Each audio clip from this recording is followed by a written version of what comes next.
Hi friends, எல்லோருக்கும் இனிய நல்வணக்கம். இப்போ நாம் எதை பற்றி பார்க்க போகிறோம்னா, ஜூன் 26, 2025 வருகின்ற ஆஷாடி நவராத்திரி பற்றி தான் நாம் இப்போ பார்க்க போகிறோம். இந்த நவராத்திரியை நாம் எப்படி எளிமையாக வழிபடலாம், விரதம் இருந்து எப்படி வழிபடலாம், விரதம் இருக்க முடியாவிட்டாலும் எப்படி எளிமையாக வழிபடலாம் என்பதனை பற்றி நாம் இப்பொழுது பார்க்கலாம்.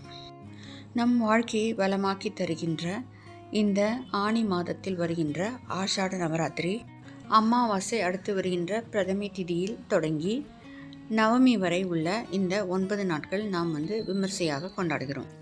நாம் எந்த வேண்டுதல் இருந்தாலும் அதை முன்னிறுத்தி நாம் வராகி அம்மனை வேண்டிக்கிட்டோம்னா கண்டிப்பாக நிச்சயமாக அடுத்த வருட ஆஷாட நவராத்திரிக்குள் நடந்துவிடும் என்று சொல்வார்கள். ஜூன் மாதம் 26 தொடங்கி ஜூலை மாதம் 4ஆம் தேதியோடு முடிவடைகிற இந்த 9 நாட்களும் நாம் விரதம் இருந்து வழிபட்டால் நிச்சயமாக நம்முடைய வேண்டுதல் நிறைவேறும். விரதம் இருக்க முடியாவிட்டாலும் நாம் படம் இருந்தாலோ சிலை இருந்தாலோ அதற்கு நாம் அபிஷேகம் செய்துவிட்டு பூக்களால் அலங்கரித்து விட்டு நாம் ஏதாவது ஒரு நைவேத்தியம், அதாவது பூமியில் விளைந்த கிழங்கு வகைகளோ அல்லது மாதுளை பழமோ நாம் வைத்து நிவேதனமாக வைத்து வழிபட்டால் நிச்சயமாக நம்முடைய வேண்டுதல் நிறைவேறும்.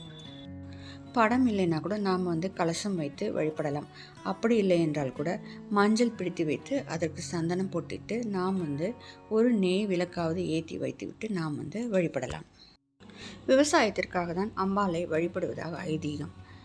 முற்காலத்திலேயே சோழர்கள் வாராகி அம்மனை வழிபட்டதாகவும் சொல்வார்கள். தஞ்சை பெரிய கோவிலில் கூட வாராகி அம்மனுடைய வழிபாடு இந்த 9 நாட்களும் சிறப்பாக நடைபெறுவதாக சொல்லப்படுகிறது. ஆடிப்பட்டம் தேடி விதை என்று சொல்வார்கள், பார்த்தீர்களா? அதாவது இந்த ஆடி மாதத்தில் நல் விதைகளை விதைத்து பிறகு அதை எடுத்து நாற்று நடுவார்கள். அதைத்தான் இந்த வாராகி அம்மனை வழிபட்டு செய்வதாக ஐதீகம். நாம் இந்த 9 நாட்களும் விரதம் இருக்க முடிந்தால் இருக்கலாம், இல்லை என்றால் நம்முடைய உடல் ஆரோக்கியத்தை பொறுத்திருக்கிறது, இருக்க வேண்டாம்.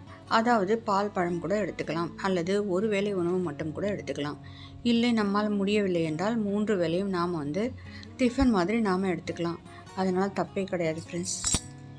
நம்மால் முடிந்தால் அந்த 9 நாட்களும் காலையிலே குளித்துவிட்டு பிரம்ம முகூர்த்தத்திலோ அல்லது காலையிலோ நாம் வராகி அம்மனுக்கு பூக்களால் அலங்காரம் செய்துவிட்டு நம்முடைய வேண்டுதலை வைத்து நாம் வழிபட வேண்டும்.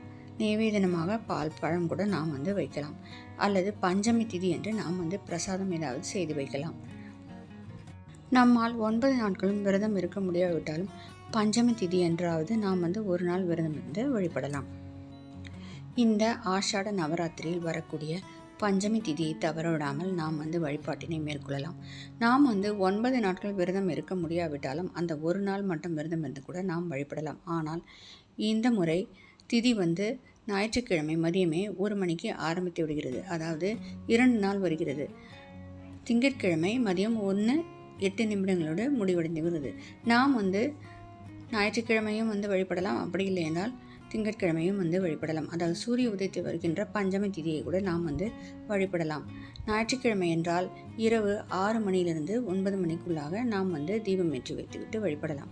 அப்படி இல்லை என்றால் நாம் திங்கட்கிழமை காலை சூரிய உதயத்தில் நாம் வழிபடலாம். அப்படி முடியவில்லை என்றால் இரவு கூட நாம் அன்று பஞ்சமி திதி 1:08 முடிவடைந்து விடுகிறது. இருந்தாலும் நாம் அன்று மாலையும் நாம் வழிபடலாம். நாம் விரதம் இருக்க வேண்டுமென்றால் ஞாயிற்றுக்கிழமை மதியம் தொடங்கி திங்கட்கிழமை மதியம் முடித்துக்கொள்ளலாம். அப்படி இல்லை என்றால் திங்கட்கிழமை காலையில் தொடங்கி திங்கட்கிழமை இரவே நாம் விரதத்தை முடித்துக்கொள்ளலாம். அம்பாளுக்கு பிரசாதமாக கிழங்கு வகைகளை வைக்கலாம். இல்லை என்றால் நாம் சித்திராண்டங்கள் கூட செய்து வைக்கலாம். அதே கூட நாம் இரவு சாப்பிட்டு கொள்ளலாம். செம்பருத்தி பூ இருந்தால் நாம் அம்பாளுக்கு சாத்தலாம். அப்படி இல்லை என்றால் சிகப்பு நிற மலர்களை நாம் அம்பாளுக்கு சாத்தலாம். நம் வாழ்க்கையில் ஏற்றம் பெற, நம்முடைய கவலைகள் கஷ்டங்கள் விலக, சில பேர் திருமண தடையாகலை, என்ன வேண்டுமோ நாம் அம்பாளை வேண்டிக் கொள்ளலாம். அதே மாதிரி நம்மளுடைய பிள்ளைகள் படிப்பு ஏதாக இருந்தாலும் நாம் வேண்டிக் கொள்ளலாம். நிச்சயமாக கண்டிப்பாக அம்பாள் நிறைவேற்றி வைப்பாள். ஃப்ரெண்ட்ஸ், இந்த வீடியோ பிடிச்சிருந்தால் லைக் பண்ணுங்கள், ஷேர் பண்ணுங்கள், மறக்காமல் சப்ஸ்கிரைப் பண்ணுங்கள் ஃப்ரெண்ட்ஸ். தேங்க்யூ. தேங்க்ஸ் ஃபார் வாட்சிங்.